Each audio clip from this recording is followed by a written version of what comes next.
একটা ছোট্ট জীবন, মাত্র ৩ দিন বয়স, অথচ সে এখন একা, মায়ের স্নেহ থেকে অনেক দূরে।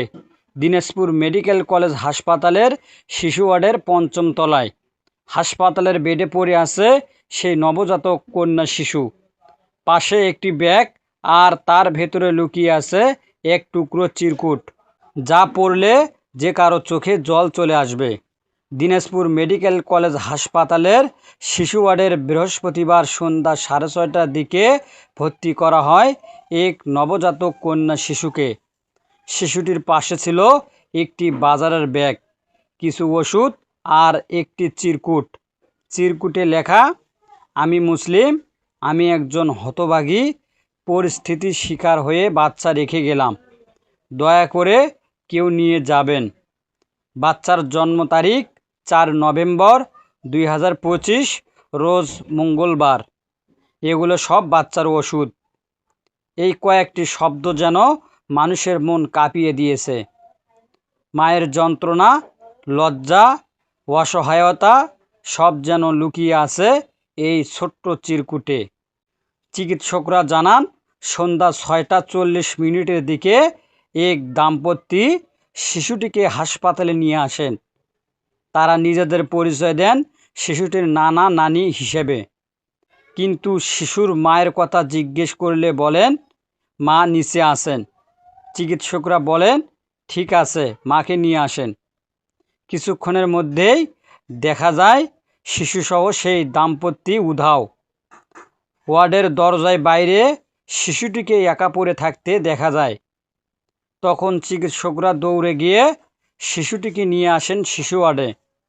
ভর্তি রেজিস্টারে নাম লেখা হয় ইনসুয়ারা শাহিনুর, আলাদিপুর, ফুলবাড়ি। হাসপাতালের ইন্টার্ন চিকিৎসক গোলাম আহাদ বলেন, শিশুটি যখন আনা হয়েছিল তখন বেশ ঠান্ডায় কাঁপছিল। আমরা দ্রুত ফটোথেরাপি দেই এবং ওয়ার্মারে রাখি। এখন সে ভালো আছে, সুস্থ অবস্থায় চিকিৎসাধীন। তিনি আরও বলেন, সম্ভবত শিশুটিকে একটি ব্যাগে ভরে নিয়ে আসা হয়েছিল। এখন আমরা তাকে পুরোপুরি নিরাপদে রেখেছি। কিন্তু প্রশ্ন হচ্ছে, একজন মা কেন তার নিজের রক্তের টুকরোকে হাসপাতালের বেডে রেখে চলে যেতে বাধ্য হলেন? কি এমন পরিস্থিতি তাকে এত কঠিন সিদ্ধান্ত নিতে বাধ্য করলো? দরিদ্র, সমাজে ভয়, নাকি অবৈধ সন্তানের কলঙ্ক? যে কারণেই হোক, একজন মা সন্তানের মুখ না দেখে চলে যাওয়া এ যেন পৃথিবীর সবচেয়ে বড় যন্ত্রণার নাম।